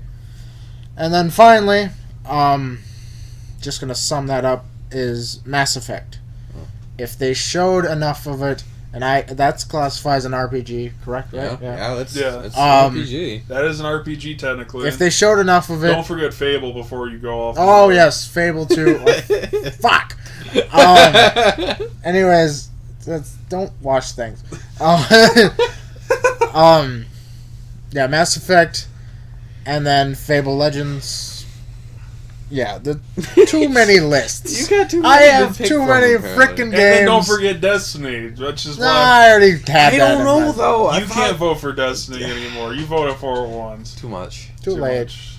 I don't know. I mean, it might be something. It's gonna be phenomenal, probably, considering how much work they've done in it. If they disappoint me. Oh my god, it would be such a flop. I mean, I'm pretty sure I've said this, but it's like the most expensive video game or movie that they've ever made. It's the most expensive entertainment if you thing. Don't knock this out of the park, we're just gonna stop following you. Yeah, pretty much. I mean, it's Bungie. The sad thing is they're probably gonna flop because of the fact that they sit there and they spend $500 million. I'm like, it's targeted towards the next gen. I'm like, there ain't that many people on that, true. you know? And I mean, of course, it's going to be available for the 360. Otherwise, I wouldn't put that much money down on that. I'd postpone it. Yeah, I'd wait for more people to get a new system if that was a requirement. But what are you looking forward to the most, Brandon? Fuck. You don't have to be original. You can take some off my list. I would probably... I don't know. Does Division count? No. Fuck. You've already voted for Division. Yeah. Oh, and God. Don't even forget about GTA either. That's not an RPG? I said RPG/open world. Well, nuts. No, that's the reason why it's a big... Yeah. It's not new either. I love that game. They talked to... I can't pick Destiny either, you said? No, you already said it. Oh, James. No! Derpa. You want to choose Mass Effect, and you're going to do it anyways. I forgot about Mass... Well, I just went on a big fucking rant about 45 minutes earlier about how disappointed I was that they didn't show shit. So, yeah, I'm going to go with the new Mass Effect, but whatever. It's you're doing it based off of what you've played it. You could say Far Cry 4, too. Because that's open world. Fuck you, Robbie. I was going to say that and be like, drop a bomb. Yeah, but I'm not then that excited for Far Cry 4. I never played Far Cry 3, and I never played any of the other Far Cry 3 was fantastic. How could you not? Because I feel like I missed out. And we can't even forget about the new Tomb Raider either. That's not going to be open world, though. It's is it? Yes, it wasn't the fucking original one. Wait, what about Mirror's Edge? No, stop That wasn't open world, was Stop it. I don't know. Stop it. If Mirror's Edge that's a fits into this first-person category, runner. Yeah, like I don't know what genre that falls under. Technically, you can't shoot people, so it's a first-person. Maybe shoot them. We're gonna make our own category. You might not get a trophy or an achievement for doing so. By the way, if it follows suit with the first one, hey, you have a tutorial. Shoot your gun. Oh well, you're already not gonna get that fucking achievement, assholes. Don't do that again. I hate you. Alright, so I think we've spent enough time talking about video games, and it's already getting rather late. No such thing. So, alright, let's, with this podcast being the first one, I feel we can actually talk about this. We're planning on doing basically gaming, music, movies, and just general personal comedy fun shit in life that just comes up. Like, they don't have to be funny, but it'll be our personal life stories to some degree. So, that's pretty much what we're planning on. I don't really have much for movies, because so far there really hasn't been too much shit announced. Edge of Tomorrow looked pretty good, and it got good reviews. How to Train Your Dragon 2. How to Train Your Dragon 2, which I have to take my father to. I'm looking forward to that. I'm looking forward to Guardians of the Galaxy. I'm looking forward to that, too. Not. But that's because I'm DC, but, you know. Ooh. Mind me. DC mastery. Oh, Ben Affleck. Don't even bring him up. I was a Watch big fan him of be Man good. of Steel, so whatever. He's probably gonna be better than 2 Batmen on the top of my head, so. Goddamn Kilmer and George Clooney. goddamn George Nipley. George Nipple. No, George Nipley. What about Adam West? Adam West was a bomb Batman. Don't you dare say another word. Ben he rocked that spandex. He will probably be better than 3 fucking actors that did Batman. Because I forgot about Adam West. So he rocked that shit like it was nothing else. Don't even hate. Yeah, wasn't he the original? Because he was the live action TV show in like the 50s and 60s. Fucking Robin, man, that was good shit. Her crime said, "Hey, ya bitch," you know. Oh god, I remember trying to watch that show. Yeah. Freaking felt like it was killing me on the inside. The best movie that I've seen in recent memory is the new X-Men. Oh god, yeah. That was phenomenal. Ugh. The movie that I don't want to see. That's not a DC though, Connor. It's really hard for me to decide between Godzilla or X-Men. I like Godzilla, but I like would Godzilla. obviously, because I was a big fan of the X-Men show, because I watched that whenever I got home as a kid. Oh yeah. And to some I'm still a kid, so whatever. Oh, Fuck God. Bitches make money, My get entire away with Xbox it. video thing is full of Batman videos. You've seen it. Yeah. So I would definitely say X-Men was better than Godzilla in the aspect of how much I was blown away by it. I expected Godzilla to be blown up. I expected X-Men to be blown up. The difference is, of course, is that X-Men has had a huge following. Godzilla was a reboot, True. so I didn't have too much going into Godzilla. And I wasn't a big fan of the other X-Men to the degree, because it got kind of worn out for me. Like, I like Wolverine as a character, because my fucking beard is based off of Hugh Jackman's, you know? Right. So, or Jean Valjean. I mean, I like Hackman. Jean Valjean. I liked Wolverine Origins, except for they shit on another character, and then the one that came out after that for Wolverine, just never saw. I watched the CinemaSins video on that. That's where I got the story from. And it was actually highly rated and did really good at the box office. But none of the people that actually are fans of X-Men liked it. They thought it was horrible. I can see that. What's like the worst movie you can think of that Hugh Jackman was actually in that you actually enjoyed? Like, what is the Do you really want me to say that? movie that he could have been in that Probably you Australia. enjoyed? I liked Australia as a movie. It was like a 4-star rated movie. I'm a guy with a dick, so I had no business liking Australia. Like, my mother showed it to me, so. I'd say X-Men Origins. I say Real Steel. That had no purpose being good. Yeah, but neither did Pacific Rim, and look at the following behind that shit. I know, but Real Steel... Real Steel was smaller robots. Real Steel was robots that could fit in boxing rings, and Pacific Rim was not quite so small. But that was baller. I heard people actually really enjoyed it, regardless of what the critics say. Like, yeah, that's what I mean, though. Yeah, you know. So yeah, I liked Real Steel. I thought that was really good, and the fact that Hugh Jackman was in it was probably. I didn't like Origins, but I did like Wolverine. What he did in it, I didn't like the stupid Deadpool. If you like Deadpool, you dislike that movie. I like Wolverine and what they did to Wolverine. I did not like what they did to Deadpool. They just completely missed out on the opportunity to bring in a character that probably is, I think, could be really well received in the comic book movies that have come out so far. It'd be the first rated R comic book movie, as far as I know. Easily. Easily, Deadpool. I mean, not even. I think that's PG-13 actually kinda a little off because there is probably a couple comic book movies that are rated R. But I mean, of like the Marvel, DC, but like, that have hit like theaters, probably. Yeah, that are actually legendary. You know, I mean, shit. Superman, the biggest fucking climax was the dude getting his neck snapped. Not exactly the worst he gets in the world of comic books. I guess we're probably gonna finish up the movie conversation. I'm bouncing around topics there a bit. What's the one movie that's coming out?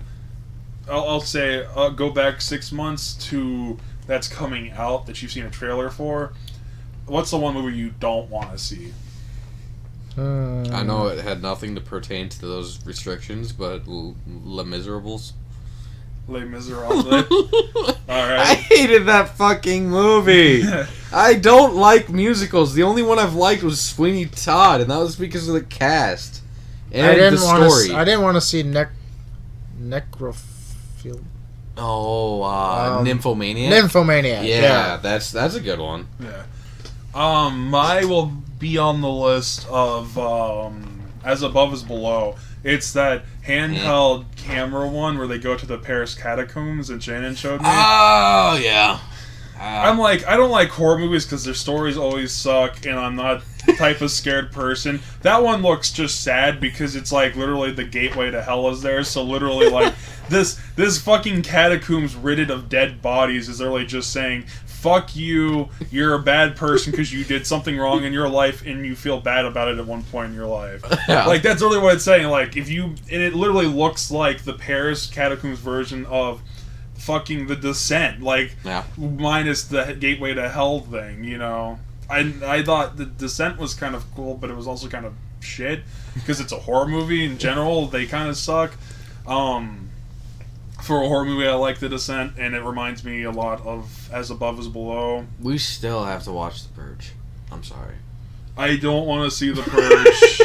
I do though, because now the second one hooked me in. I'm fucking the second pissed one at looks myself. even more bogus. It looks But like I think it looks good. It looks like The Purge 1 with more action from fucking Liam Neeson's I'm okay Taken. with this. I'm not.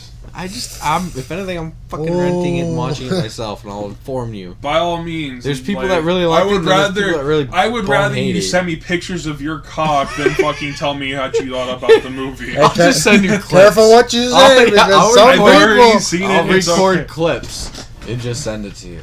That's what I'll do. So, how about music we'll go to? I think this will be even in shorter subject before we talk about anything personal. Let's do recent things that you've listened to, that like bands or artists that you actually kind of forgot about, that you came back into touch with recently, that you kind of really enjoyed. I can go while you guys think.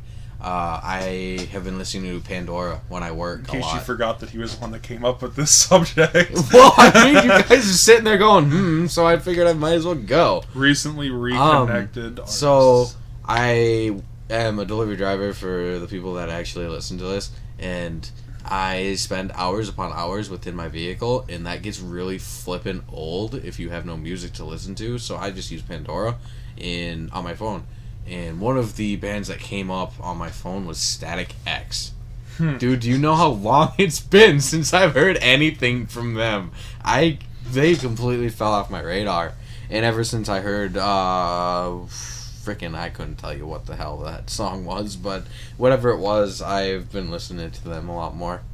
What about you? I recently reconnected with Motion City Soundtrack because their new song came out, and we went to go see them at Wits, and I'm like, I was always a fan of them. And generally, I always listen to music depending on my mood. Like, I've got thousands of songs at Access, just, when I had my Zoom, which I still need to fix. Thank you, Brandon, for reminding me. I like talking third person, apparently. I don't want to confuse anybody who I am. I'm Brandon. There's only one Brandon in the room, people. I don't know. Split personalities. One's Brand, one's Don. Go home. Go home. I probably would say Barrymore, too. Would probably be another one, because when I got the new album, like, I was like, wow, like now their single was phenomenal. I'm like, this is good. And you know, Hayley Williams is my celebrity crush, of course, but shh, don't tell on her. Oh, this is going on YouTube. She might actually type it. If she fucking found this out, and somehow we got enough people to watch this, I might actually come in my pants. Like, ew. And now we have the personal story section. No, you gotta come to me, Robin. Your turn. I suppose the music that I kind of reconnected with was Lady Gaga. Oh yeah, Lady Gaga. Oh, burn this way. Here's for the applause, the applause, the applause. You stupid hoe. The applause, Oh. Nicki Minaj. Oh God, stop! You a stupid hoe. You a stupid hoe. You stupid hoe. You stupid hoe. Robbie, tell me. Probably Craddy. What? Crudu. Creed? No. Humana. Freddy? Lenny The Kravitz. hell is that? Him. Craddy. Yeah. Well, I mean, the Right. track is called Android Porn, so I don't know what you're really into. You'll know what it is. Techno? Yeah, it's techno. Okay, fair enough. That We're the happens. human race. We don't judge people. If you want to watch fucking Android phones having sex, by all means, Yeah, go have for at it. it, dude. I know they have ports and stuff. But yeah, that's. So do animals, and people watch that shit too. So I never heard of it, dude. I never So, did I mean, either. congratulations, you found an artist that I've never heard of in the Yay! technology genre. Audio spike. I don't know shit. What's a movie that you watched not in theaters recently? I'll tell you a movie that's not in theaters that I need to watch is the Metallica one, which It's been on Netflix for like months. Weeks, I'd say, and I still haven't seen it, and I need to because I'm a huge Metallica fan, and I was looking forward to that movie. Other than that, fuck. What did you watch, Robbie? That isn't in theaters. I don't know. Oh, I know. What? Lego movie. There you go. Okay, that was a really good one. Because I know you and I watched that, and we That was didn't see that in freaking great. theaters, no matter how hard we tried. Yeah, we really wanted to, and everyone really loved it, and that made it really suck more when we couldn't go see it in theaters. Right. It was like this huge Yeah. success that everybody liked, to the point where they've now announced a second one and a spin-off. Yeah. Mine would probably be Monuments Men. Ah. That was a very boring movie. Robbie was not pleased. That's Uh, kind of a shame. Shannon, I think, is yeah, the one it- that's really been wanting to I see it. thought I it was was curious Parker. about it too, I though. thought it was going to be good with all those big stars in it, but jeez. Who was in there? Louise. Marky Mark? Let's see. Clooney. Okay. Oh God. Bill Murray. There's a whole bunch of people. Bill Murray was in it. Yeah, John, That, to be fair, Bill Murray has John made some shit. Roseanne's husband. You're preaching to the wrong goddamn choir. I don't know. Big celebrities. Lebowski, John. Big guy, Oh, the big Tron guy. dude? Yeah, the big, heavy set guy that's just always knocked every movie out of the park. And I hate when people Tron. make fun of him. The- No, that's the- Jeff the- Bridges. Okay, well, dude, I don't know. When I think of the Big Lebowski, that's what I think of. He was the other guy, the bigger, taller guy than him, and his first name is John. His last name is escaping me. I don't know. So John escaping me. I might remember it or look it up later, but the freaking most recent movie that I watched that isn't in theaters is probably... I've almost watched RoboCop like a bajillion times, but that requires me to buy it, and I just can't have the... I don't have the nuts for that quite yet. But it would probably have to be Batman.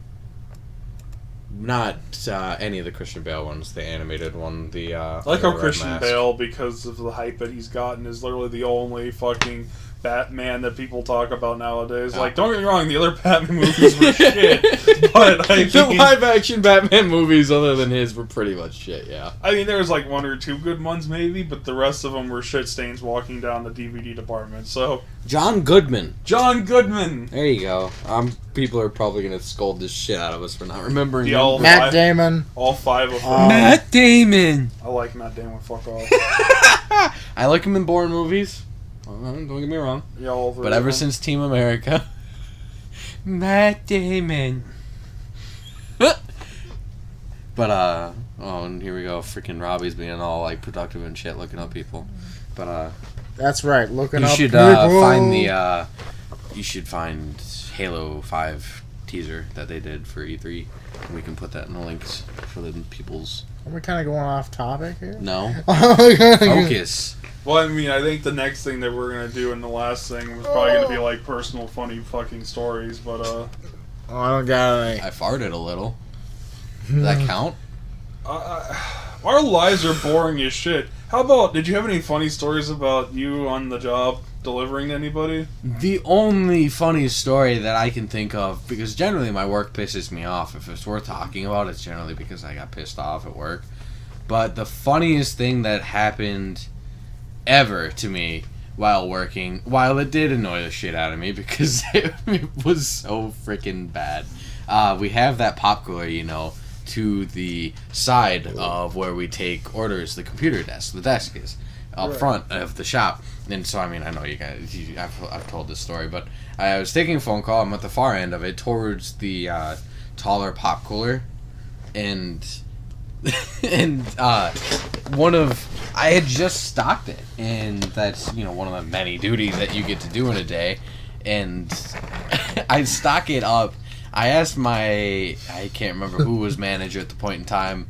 Let's call him Bob. So I asked Bob if he wanted me to fill it up all the way to pretty much the end of the rack where the 2-liter bottles were straddling the edge of it. And he was like, yeah, do as much as you can. Otherwise, we're not going to have room for da-da-da-da, you know. So I'm murmuring to myself while I'm kicking myself that I asked to do more work. And I do that. And I realized that is kind of a threat, or kind of a dangerous thing to do, because it's kind of tall. It is taller. And if you open the door too far, the 2-liter at the very end was leaning against the glass. And I told him, you know, it might not be a good idea to do this in future reference, you know, just maybe no more. And he was like, nah, it's fine, we've been doing it forever. I go and answer a phone not too later from that, and we had a customer in the store and a little kid.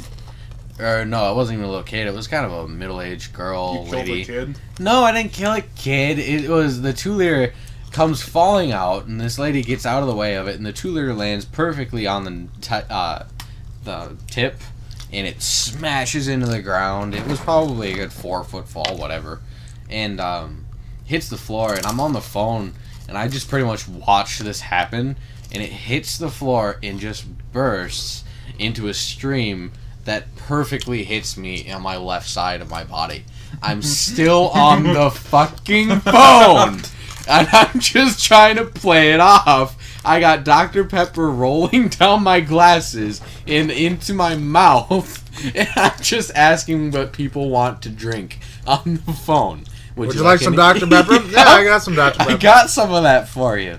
And I was pissed that it had happened, but in hindsight it was actually pretty fucking funny, and I'm not angry at my boss for laughing anymore at that situation, because he laughed non-stop when he saw what had happened.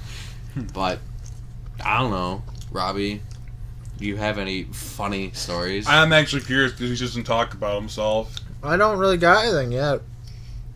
Yet? You haven't worked there long enough? Yeah, I got. Use words. A few days ago, we had someone outside of the gas station get run over by a bus. I don't know if that's funny, though. I mean, it's some not people, funny, but no, we do have to address the well, fuck it, kid. Well, it's your story because it was my place to work. Okay, well, we were at SA, and the wonderful Is it okay that people know where I work? Well, people don't know where we live. Fuck. I mean, it's not like I'm waiting for people to stalk me. If they're hot, maybe it's even better. I'm famous. As long as they're not creepy about it, it's all good. But so yeah, we're in a freaking gas station. Yeah. Oh, you already blew the pooch on what name it is. Well, okay, so for people that don't know what SA is, fine. It's Mexico. No. Okay, so we're at the convenience store, and you were in the back. I think you were somewhere, bathroom, back room. I don't even think I was with you. I was home and you guys told me this. You walked through the front door. Yeah. Shit, okay. I don't even think I was working then. Well, it took place at your workplace, so I guess this story is relevant. And I don't remember the lead up to it because it's been a while. And it was basically an older sister and a younger brother. And when I say older, she must have been like 12, and he must have been like 8, 9. He was not. Neither of them were older in any way. And, you know, me being freaking... Black kids, you said? They were black, Because yes. I might have actually seen them come back in. Oh, I'm sure. They probably lived in the... They're probably regulars, They yeah. live in the apartments. And, we're not racist whatsoever. We just live by bad people. It's just...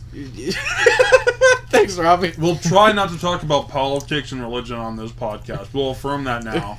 yeah. We're not biased. We hate everyone. It's no problem. Well, not you. I love hate everybody. Everyone. These two are assholes. That's According to Garner, we hate everyone. I try to be the best human possible. We don't discriminate. If you anger us, you anger us. I don't care. My experience has always been rough to the point where I'm now like a humanitarian guy. These guys are dicks. I'm over and fucking done with people.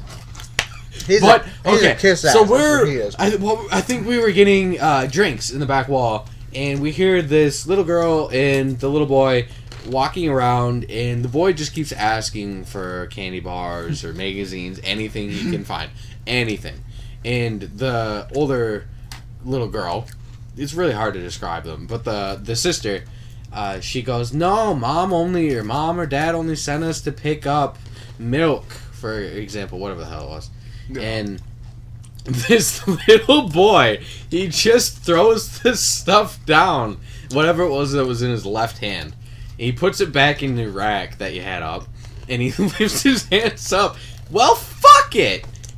To his sister in the middle of the shop. And it just me and Shannon and I bust out laughing.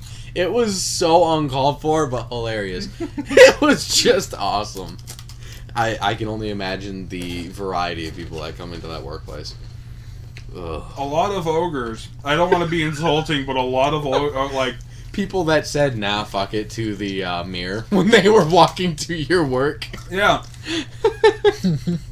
I'm the guy, and this is coming from the guy, by the way, that's like the you do you no matter what that means, because only you know you, and right. You're programmed the way that you are. Stay out of my workplace if you get the fucking option. Stay away. Joking aside, though, like, a lot of these older, heavier set women, some of them that are black, you might have seen a couple of them, come in. One of them's like a couple of them are regulars. Most people that come into my work still are regulars, and they give me like the most shit ever, like $100 of lottery and daily threes. Now that doesn't mean a lot, but daily threes, you have to run each ticket, like one part of it, one at a time. Oh, whereas the Powerball is you just fill out the slip, you drop it, and then it comes up as one. Right. So, and every single one of these old fat black ladies and fat white women and just come in, and they're like, here's 10 tickets filled out with daily threes, and then while you're doing that, I'm going to tell you, by the way, I want 4 quick picks while I'm scanning the tickets. I'm like, bitch, there's one machine! One machine, 2 hands that are doing this shit. Calm down. I just thought of a more current thing that happened to me that was actually really happy to be my last delivery. And, what was it, 2 Wednesdays ago? It was a short shift that I had, 3-hour, 4-hour shift. The last delivery I took, kind of into the ghetto, went to an apartment complex, and the lady answered the door wearing sweatpants and a bra. In a lot of instances, I wouldn't care, except for when you're that age and your tattoos start to mold into mush, and they're on your chest, and I have to sit there and look at that. I don't want to question the tattoos that are on your body when I deliver you your food. I've seen women come in, like the ones I was just talking about, other ones that were like really low halter tops or whatever they're fucking called, and literally they don't have veins, they've got stretch marks.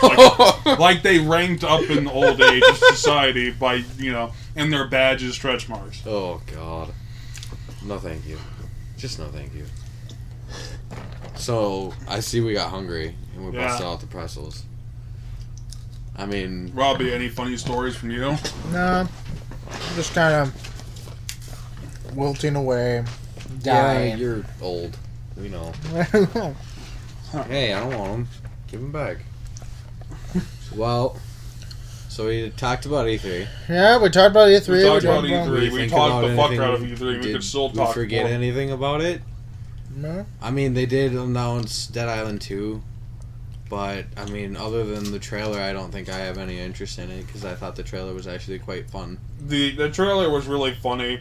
I don't like Dead Island games. I was kind of upset now that I mentioned that Dying Island didn't make the show. I Dying didn't Light. expect it to. Or yeah, Dying Light. Dying Dying Island. Island. No! Diagonelli! The prequel to Dead Island. But yeah, Dying Light didn't hit the show somewhere. I'm not surprised, but I am kind of disappointed because I am looking forward to that one. And quite frankly, I couldn't give a shit less about Dead Island compared to Dying Light, so Yeah. Yeah. that's where I'm at. I don't know. But yeah, I mean, I think...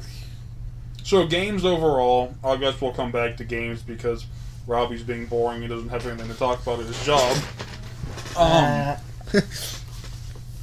What is your number one game at E3? I'll let you... Why you gotta go and make me have a meltdown? Yeah, God. It's like late. We'll do top three then. Never minding the genres. It's even more difficult though. In no Grand Theft particular Auto's gotta order. be in that list. Batman's gotta be in that list, and the new Halo, Halo 5. Those are my three. Not exactly breaking barriers, but that's just me. Mine would probably be Creed, Destiny, Watcher. Witcher. Watcher. Watcher. That's what I do to your Watcher mom. men. Oh. Watcher men. Well, she looks like me, so. I know, that's why I get off to it. Oh, focus. Watch Focus. Doge. Fuck Doge. Mine would. Fuck it. I can see we're at a loss of vocabulary for this particular podcast. God, I don't know. There's too many good ones. You haven't played any of them. I know. I know, and they all suck. Shut up. Nope. Assassin's Creed, Okay. It's one of the three. Destiny, and. Oh, fuck. Let's go Witcher. There you I go. was right on all three Yeah. marks! Yeah! Alright. Cutting you. Halo for you. I'm out. I'm getting up. I won wrong. No, I will probably. That was an interesting feeling that we go sit over here now. You happen to sit back down. Yeah. You stood up. Huh. I will probably just end up saying Halo in general because I don't want to take up two spaces and I don't want to pick one. So I'll You're just not say going to do Halo. the Division at all? I know it's one of the three. But you said Halo for all of them. No, I said I'll just say Halo in general for one spot because I don't want to pick multiple ones. Listen, Robbie, damn. He's one of them. Yeah. He's one of them. All Halo combined. We could So you got two more slots, damn. I don't know. fucking pick one. Right? God, we didn't have a hard time. It's a pretty fucking hard. You stumbled for words for like 5 hours. I didn't. Yeah. Well, you want to Stop cook? tickling me. Do you want a cookie? Yes. Yes, actually, do you have a fucking cookie? No. You haven't answered. So I'll do Halo. Sunset Overdrive Sunset as well Overdrive. as Halo. And the Division? Or Assassin's Creed? Battlefield. Can I make mine 5? Mass. Well, that means we'd have to make ours 5. Mirror's Edge. Fine, we'll do 5 then. Grand Theft Auto. Then I'll do the Division, Destiny, No Man's Sky. Maybe. Really? You're gonna leave out Mass Effect? All right. No, we're at 5. They didn't show Mass Effect. They showed a reach picture of it with the Krogan. Give me 40 fucking minutes and I'll come up with a better picture and more content than they fucking showed at E3. Just as long as they don't do the color endings again, I'm okay. Yeah. That's seriously. Let's put it this way. Mass Effect is like one of my top 3 franchises of all time. Halo, Mass Effect, and I'd probably say Gears. I'm pretty hard locked and... Goddamn Microsoft fanboy! I know, right? How dare you enjoy Everybody games? hates me. My nipples are so hard right now. Corn boy. Shout out to KYR Speedy. You're taking things from KY. He's gonna freaking listen to this hour-and-a-half-long train wreck. That's how we do shit right here. This is a train wreck. It's a fun train wreck, hopefully. I'm enjoying it. See, now what we need is booze for this occasions. I have beer if you guys didn't have to drive home. It's too late! But yes, I do gotta go home. Yeah, fuck off. Then you gotta drive for your fucking job tomorrow. Okay, so I made mine 5. I'll probably make mine 6 and throw in Mass Effect. Oh, you son of a bitch. Double time. Okay, mine's gonna be... we said Assassin's Creed, Witcher 2, and Destiny. Not in that order. No particular order. No. Then we got Dragon Age, Far Cry, and The Division. I'm sticking with my 3. Screw it. You're boring. I'm not You're boring. The one talking I'm about expanding your game library. I'm consistent. I'm exciting. Shut up. Although, I hope to God for Halo 5, they do artwork like they did for Halo 3 right there, with Chief in front of Arbiter and that whole oil painting thing. I want one. Yeah, but Halo Legends was shit. They can never make that again. I liked Halo Legends. I liked it because I hated it, and I didn't put any real emphasis on it. I didn't like all of the heavily foreign versions. I liked the Arbiter watercolored one that they did. That one was incredibly foreign one. Yeah. I only liked it because of the fight scenes. Yeah. The fight scenes in it were badass. They were all cool in their own aspects. The 2 fucking Cortana ones at the beginning, because I think it was 7 and that was 2 of them. Those were boring as shit. Those were boring, and goddamn did they get preachy. Yeah, they did. They're just like, humanity was like spoils. a culture. It makes you think that there's no God because I'm an AI and I'm a crazy bitch, you know? Well, to be fair, she was a crazy cunt in the last game. Yeah. But it's okay. She saves you from a nuke. No comment. Yeah. Yeah, Butt hurt. I don't know. There was a lot of good games at E3. Like, I don't think there was a game that was presented that I really didn't Something that's not game related that was announced at E3 that's got me severely hyped up is the Ridley Scott online internet, whatever the hell they're doing, films for Halo Nightfall. Yeah, Halo Nightfall. I'm really looking forward to that, and I think it's fucking awesome that it's going to come with the Halo Collector Edition. For the audience listening, we're all really Halo fans here. I don't think any of us dislike Halo. I think that comes across quite clearly. Yeah, I don't think we can make that any more obvious. Just so we don't have to listen to the bias anymore. We know what we are. Fucking leave us alone. And I'm going to be straight up. I hate Killzone games. Slubbing up. I will be completely honest with you. I am at the point now where I would rather buy a PlayStation 3 than a 4. Money aside, because there's more interesting things on the PlayStation 3, and I would play more games in general. Yeah, of course, but I mean, I would play 2 games if I got a PlayStation 3. I'd buy Journey and fucking Jack and Daxter series. That's literally all I would probably play, and that's probably going to get me a lot of fucking hate. I'll buy a PS2 before I buy a PS3 at this point. I've missed Destroy All Humans too.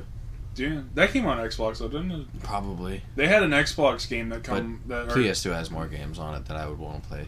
True. Considerably. PlayStation 2 probably has the biggest game libraries of any console. I think it does. I wouldn't be surprised at all. And that's awesome. I had a PS2. I love mine. I miss it. I had the fat version. I didn't quite know what any of the ports were on the bottom of that thing, but I had it. Yeah, I mean, something else that we should probably bring up really quickly. Destiny's console for PlayStation 4 white and was white, and I'm like, not only is it like the most spiteful thing I've ever seen in my life, because I mean, it looked kind of cool, but it looked like an oversized Wii U now. It is a Wii U now. Ow! It's like Xbox was getting a bunch of shit from the fans. And I understand too, because I actually really like the white Xbox. So I mean, don't get me wrong. I mean, I'm one of the fans. It's like, okay, you should probably make a white Xbox. Although I don't think I would sell mine to get the white one. And then they're like, okay, well, before you even come out with that, we're gonna make a PlayStation 4 white, just so that way we can try to steal your fans, and we're gonna use it with the company that you pretty much kicked in the balls and kicked out. I don't quite understand the move to the all white and not just a new casing.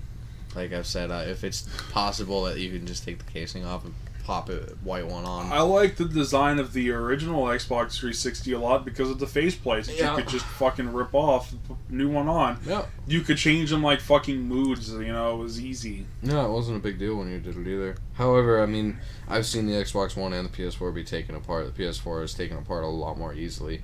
The Xbox One, it's got a lot of plastic snaps around the edges, and that's very easily broken if you don't know exactly where they are and how to move them. That's fair. And so I can understand the whole warranty rigidity behind that. The only thing that I would actually like them to do is release white Xbox One controllers, and I expect them to.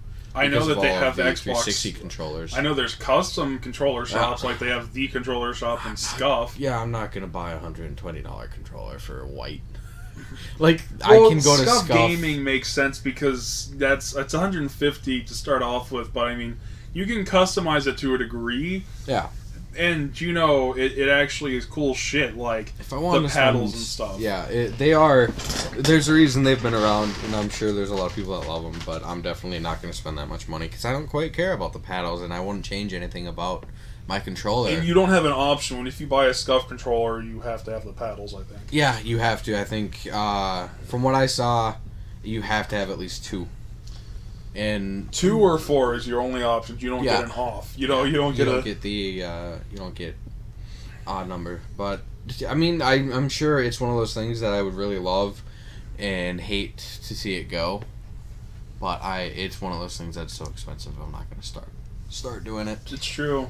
I'd rather wait for them to... I would spend $80 on a custom Xbox One controller of my choice. I'd make it probably all white and like the buttons and joysticks black, with probably like a blue LED.